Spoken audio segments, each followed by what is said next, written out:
El episodio, capítulo de esta colección de testimonios de la educación en Canarias, vamos a entrevistar a una serie de protagonistas de lo que fue y de lo que sigue siendo el Consejo Escolar de Canarias. Es una importante institución del sistema educativo en nuestro archipiélago y tendremos la ocasión de conversar con quien fue el primer presidente del Consejo Escolar de Canarias, el profesor Pedro Hernández, y con otras dos presidentas, como fue Dolores Berriel y la actual presidenta Natalia Álvarez.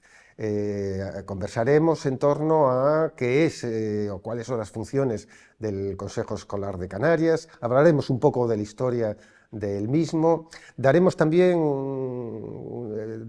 un tiempo también a hablar de lo que representó esa obra importante que coordinó el profesor Pedro Hernández, llamada Natura y Cultura en Canarias, que en los años 80 fue como el primer intento a modo de crear una enciclopedia de la historia, de la geografía, de la cultura de Canarias, y que tuvo una importante repercusión en las escuelas de las islas, ¿no? Y nada más, les animamos a que vean la entrevista completa a estos tres protagonistas, y si lo desean también ofrecemos una versión sintetizada, resumida de esta entrevista. El Consejo Escolar de Canarias tiene una idiosincrasia muy peculiar en dos aspectos. En uno, en que remarca la idea de promover la identidad canaria, y la otra, de la propia elección de los miembros de los sectores, sobre todo del presidente, por parte de la propia asamblea, por parte del propio Consejo Escolar. Eso lo hace diferencial y ha marcado su... Y esto lo hizo nada menos que un gobierno socialista, como es el caso de Balbuena, que procuró que esto fuera así, y creo que ha marcado una identidad muy especial en el Consejo. Creo que fue un hito, supuso romper la barrera de una cultura, vamos a decir, elitista para la intelectualidad, a difundir todo, a difundir en las escuelas, pero también en la sociedad en general, aspectos básicos de la cultura canaria, de nuestra forma de ser, de nuestra identidad, de nuestros valores culturales, naturales. Y yo creo que eso es un valor innegable y que hay que reconocer a Pedro y al equipo que está detrás de ese libro. Yo no sería la presidenta que soy actualmente y la responsabilidad que tengo sin ellos. Es decir, sin Pedro, sin Lola, sin Ramón, sin Orlando. Es decir, ha sido una trayectoria de 35 años, y a lo largo de 35 años se ha ido consolidando un órgano que pone en valor varios aspectos. Por ejemplo, la participación social. No olvidemos que el Consejo Escolar de Canarias tiene 55 miembros actualmente, pero es que tiene 16 sectores distintos, en donde toda la sociedad canaria está representada e implicada en la educación. Y eso por una parte. Por otra parte, el que hay un concepto muy claro, que es el concepto del consenso, de llegar a acuerdos para que los informes, los proyectos, las publicaciones que hace el Consejo salgan consensuadas entre esa variedad de sectores que al final llegan a un acuerdo. Últimamente, por ejemplo, podemos estar orgullosos, y ellos vivieron esa época también, de sacar informes bien por unanimidad o por una mayoría muy cualificada. Eso demuestra que el Consejo tiene un valor social, socioeducativo importante, y además que puede ser un referente, y que ellos lo fueron formando a lo largo de 35 años, porque hoy no seríamos lo que somos, el referente social que podemos ser actualmente, si no hubiera toda esa historia detrás. Toda la sociedad tenga una vía para poder hacer llegar su opinión, para poder a la administración educativa. Ese es el Consejo. Además, con la singularidad de que es un consejo fundamentalmente democrático. El único, creo que recientemente hay alguno más, pero durante muchos años el único en todo el Estado en que las organizaciones eligen a quien ellas consideren, pero a su vez, conformada esta institución, es la que elige a sus órganos directivos y sus representaciones en otras instituciones. Entonces, esta vía para la participación, como decía Natalia, se ha ido conformando a lo largo de muchos años, con muchos equipos detrás, con mucha gente comprometida, cientos de personas provenientes de todos los sectores, educativos, sociales y económicos de Canarias. A mí me parece que la historia puede aclarar mucho de lo que es el Consejo Escolar, pero la historia no solo del Consejo, sino la propia historia de Canarias. ¿Por qué digo? Primero, porque Canarias, en los inicios de la democracia todavía, lo digo porque yo muchas veces fui voluntario junto con otras personas a alfabetizar, donde el 40% de la población era analfabeta en Canarias, por eso es importante saber de dónde partimos. Segundo, era una sociedad muy colonizada, vamos a llamarlo, con un tono colonizante porque era muy dirigista, todo lo que había era muy dirigista, no había un sentido de participación, no había un sentido de actuación libre, de participación plena. Segundo. Tercero, la fuerza de los sindicatos era muy poderosa, entonces empezó a ser muy poderosa, y eso marcó mucho porque los sindicatos tenían en aquel momento un planteamiento reivindicativo muy fuerte con sus propias plazas, donde hubo huelgas potentes con respecto a permanecer aquí o no. Eso creó una tensión muy grande, de tal manera que todos esos elementos unidos generaban una situación de tensión por conseguir de Canarias una realidad distinta, tanto en el tema laboral del profesorado como de las escuelas de verano, la escuela canaria, que nace también de ahí, con un sentido no solo ya de organizacional, sino un sentido identitario. Entonces la escuela de verano, la escuela canaria marca una línea de renovación pedagógica, pero en doble sentido, renovación pedagógica en cuanto a metodología, participación, actividad, conexión con el medio, etcétera, etcétera, pero también con el propio sentido de la identidad y de lo propio. Entonces nosotros estamos en una situación heroica. Y en esa situación heroica crecimos, y fue maravilloso como crecimos el Consejo Escolar, pero a mí me preocupaba cuando ya me entrevistaban los periodistas, porque estábamos constantemente en la prensa, éramos noticia de número uno permanentemente en la prensa, pero me preocupaba cuando ya se normalizaba todo y todo iba muy bien, y la gente lo que quería era carnaza, los periodistas lógicamente, y buscar fallos, y cuando ya no había fallos, y nosotros teníamos que replantearnos qué queremos realmente del Consejo. Y con eso digo, a lo que decía Lola. Sí, el Consejo es maravilloso, pero nos encontramos con que no había una cultura de participación y que había un desequilibrio muy grande de padres y alumnos frente a lo que pudieran ser profesores y sindicatos que tenían ya un bagaje de trabajo, de lucha y de formación muy distinto. Entonces, eso es lo que nos obligó, de alguna manera, en creer en los técnicos. No porque los técnicos nos resolvieran la papeleta, sino que los técnicos subieran de soporte para darle apoyo al profesorado y al alumnado, y a los padres. Pero también una cosa, para que no solo darle apoyo, sino porque creíamos que los técnicos los informes podían dar más conexión con la sociedad, dar a conocer lo que nosotros hacíamos. Era una época de descubrimiento y de crecimiento, eso fue importantísimo. Yo recuerdo con que el profesorado tenía mucha inquietud por descubrir, por ponerse al día, se estaban abriendo muchas oportunidades y muchas ventanas. Tengo un buen recuerdo de ese momento porque era un momento de creación y de avance, con todas las carencias que ya Pedro nombró antes que arrastraba el sistema educativo.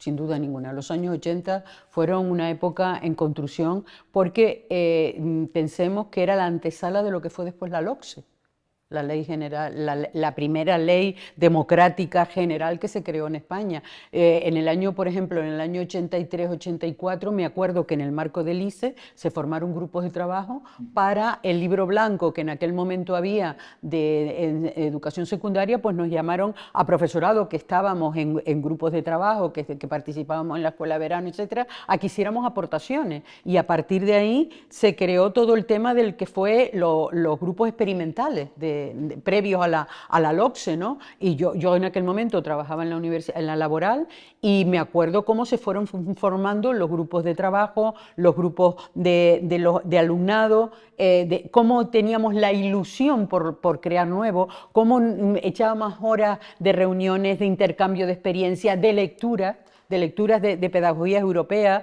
Yo me acuerdo de conocer las escuelas italianas, por ejemplo, de conocer un montón no solamente de teorías, sino de prácticas innovadoras que había en el mundo, sobre todo el mundo europeo, para ver cómo eso lo aplicábamos a una democracia recién estrenada. No olvidemos eso. Se estaban democratizando los centros. Fue cuando se crearon la ley, la LODE, que propició los consejos escolares, el dinamismo que había en los claustros. Es decir, fue todo una dinámica de construcción. Y hay un aspecto que ha señalado antes Pedro que yo quiero destacar.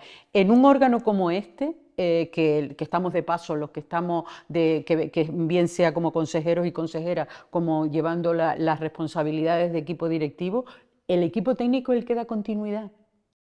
Entonces, ¿qué ocurre?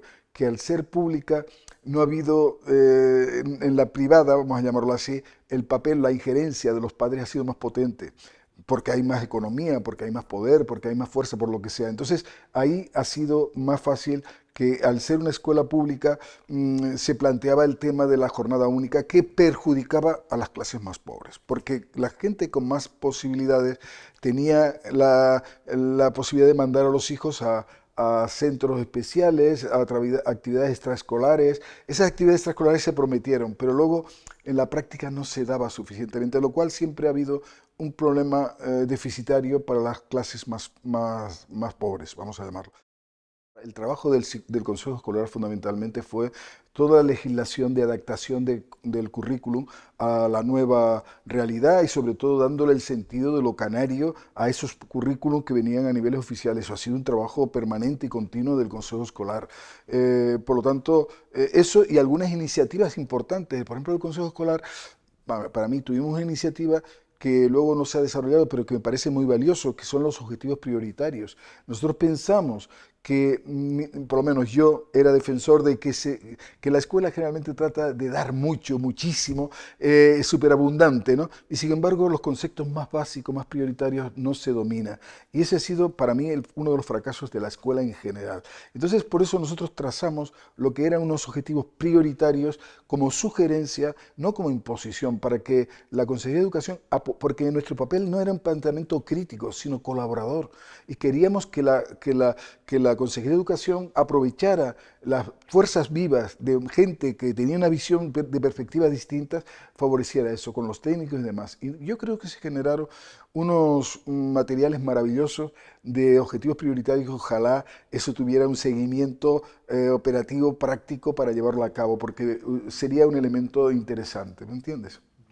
Yo te destacaría una cosa también del Consejo. Yo creo que el Consejo fue la primera y la única institución en esta comunidad que empezó a evaluar el sistema. Entonces, aquí se hacían cosas, se sacaban proyectos, pero no se evaluaba nada. El empezar a analizar, aunque al comienzo fuera una cuestión cuantitativa, pero a ver la fotografía del sistema, cómo está el rendimiento, cómo está el abandono, si es más en qué materia, si es más en niños, en niñas.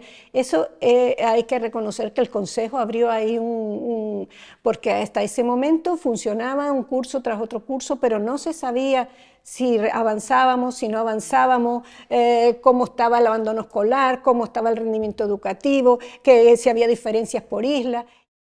Cambian todas las personas y hay que volver otra vez a relanzar los proyectos. Pero bueno, creo que las simientes están.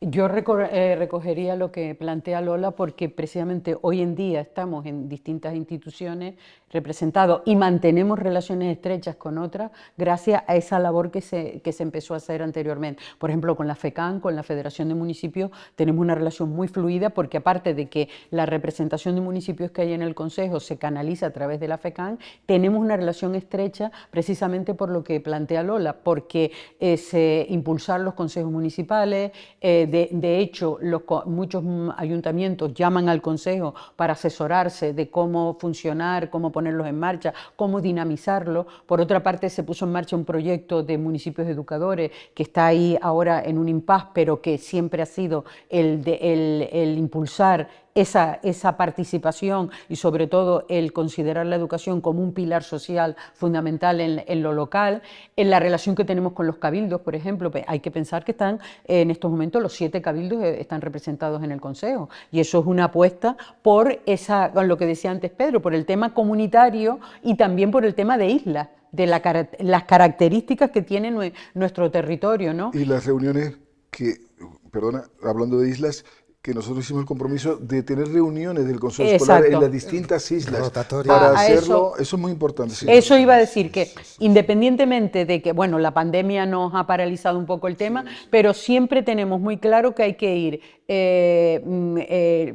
combinando Gran Canaria-Tenerife, aunque la sede esté en La Laguna, y después, una vez al año por lo menos, una isla no capitalina. Siempre se ha ido haciendo alrededor de todas las islas. Y quiero recordar, en la época que le tocó a Lola, con el tema del pacto educativo, cómo recorrimos las 8 islas, incluida la Graciosa, reuniones con las comunidades educativas, es decir, cómo demostró el Consejo Escolar que se puede hacer un pacto educativo de abajo arriba, es decir, contando con las comunidades educativas y a partir de esas comunidades educativas construir la propuesta de pacto y después llegar a un pacto aprobado por unanimidad en el seno del Consejo, que después inspira una ley en el Parlamento. Es decir, eso es esa conexión social del Consejo. Y no solamente conexión social, sino como han planteado ellos dos, el construir Canarias. Vamos a ver, y hemos ido en sentido contrario. A los consejos escolares se les quitaron de centro, se les quitaron competencias cuando tendrían que dárseles más. Autonomía de centro, decisión y evaluación, rendición de cuentas, está estancada. Esa es la verdad. En esa línea es por lo que nosotros, uno de los proyectos que tenemos ahora en desarrollo y que en el futuro no nos importa nada cedérselo también a la Administración, es un proyecto que llamamos Motor de Ciudadanía Activa, y es propiciar la participación del alumnado, porque son el futuro. Es decir, que los jóvenes se vayan formando en esa cultura de la participación, creando liderazgos entre iguales para que impulsen la participación, primero que nada en los centros escolares, pero a partir de esos centros escolares, que es la edad entre 14 y 16 años de la ESO, impulsar la participación social. El apoyo del Consejo Escolar ha sido decisivo. Si no hubiera habido ese respaldo para que luego salieran los presupuestos, ha sido decisivo eso desde el Consejo Escolar, lo cual quiere decir que el Consejo Escolar importa, que no es cualquier cosa, sino que se tienen muy en cuenta, no se ningunea, vamos. Y en este último periodo tenemos que reconocer que quizás también porque en la consejería hay gente que ha formado parte del Consejo Escolar de Canarias, por ejemplo, la actual viceconsejera pues fue miembro del Consejo Escolar de Canarias, y hay un respeto. Hay un respeto y una cosa que durante muchas épocas reclamamos, y lo digo yo no viví la época de Pedro, pero viví la de Lola, Orlando y Ramón, y es que se contesta a propuestas del Consejo, que eso es una reclamación que siempre hacía el Consejo. Es decir, nosotros le proponemos esto, porque usted me dice que sí a esto y no a esto, y ahora se produce. Hay un esfuerzo por Otra cosa que se ha avanzado, el que las programaciones de los cursos, que son prescriptivas, que se presenten en el Consejo, se presenten en tiempo y forma, para que el Consejo tenga tiempo de influir, vamos a decir así. Y entonces, por ejemplo, ahora, se presentan en mayo, antes de que se planifique el curso en junio. ¿Qué pasa? Que después nosotros hacemos seguimiento. Por ejemplo, lo que decía antes Lola, afortunadamente ya tenemos unos comienzos de curso mucho más tranquilos, más normalizados, pero se hace una valoración de ese comienzo de curso en función de lo que se le ha propuesto a la programación. Y en enero volvemos a hacer una revisión de cómo ha ido ese primer trimestre para ver cómo va marchando el curso. Mirando hacia atrás, sin duda ninguna, como han dicho ellos, se ha avanzado muchísimo, pero sin duda ninguna los retos son tan grandes, sobre todo los retos, como acaba de plantear Pedro, de siglo XXI, que hay que tener una sociedad formada.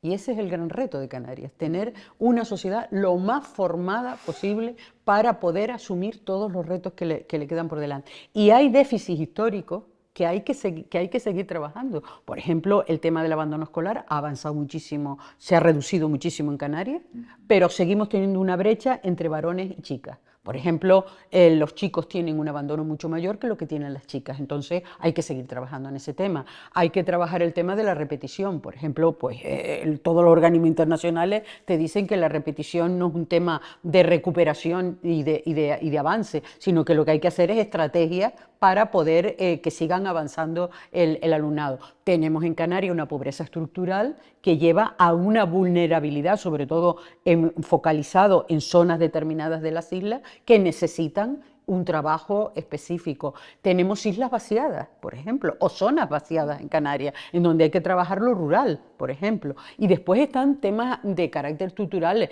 pues la situación que tienen las islas, hay que crear perfiles profesionales para abordar el tema del cambio climático. La cercanía con África, la cooperación, los trabajos con el continente que tenemos al lado, aparte de con Europa. Tenemos también los temas de cómo abordar el tema de los cuidados, el tema que nos ha puesto sobre la mesa la pandemia, ¿no? Hay que tener profesionales preparados y en todos estos temas. El tema de digital, pues qué decir, ¿no? Nosotros, por ejemplo, desde el Consejo estamos impulsando mucho la presencia en las redes, porque creemos que la gente joven accede, en los centros acceden por las redes. Entonces, hay una serie de retos de carácter estructural por una parte y puntuales otro, en que hay que seguir trabajando.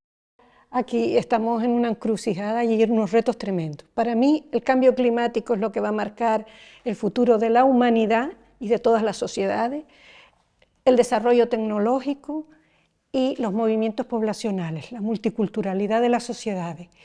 Y yo creo que la educación tiene que dar una respuesta fundamentalmente por formar en procedimientos y valores de identidad, de respeto y de solidaridad.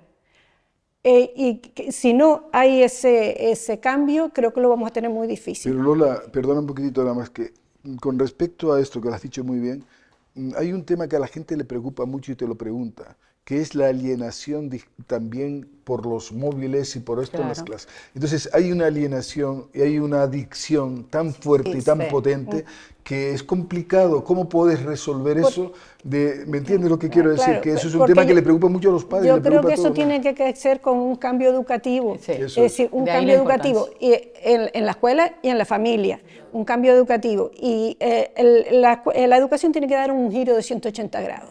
Reivindico el natura y cultura o los valores o la identidad, porque en una sociedad multicultural el punto de encuentro es la identidad del lugar en que te encuentras, porque estamos en una sociedad plurilingües, multiculturales, pero tiene que haber un punto de encuentro, si no nos vamos a guetos. Es que la Aquí globalización viven es positiva, claro, pero la globalización también está matando la posibilidad de lo y pequeño. la identidad. Yo estoy totalmente de acuerdo. La identidad es un elemento de fortaleza y de unión, no Estoy de solo acuerdo de con los Lola. canarios, sino de los que se incorporan Incorpora. a vivir aquí.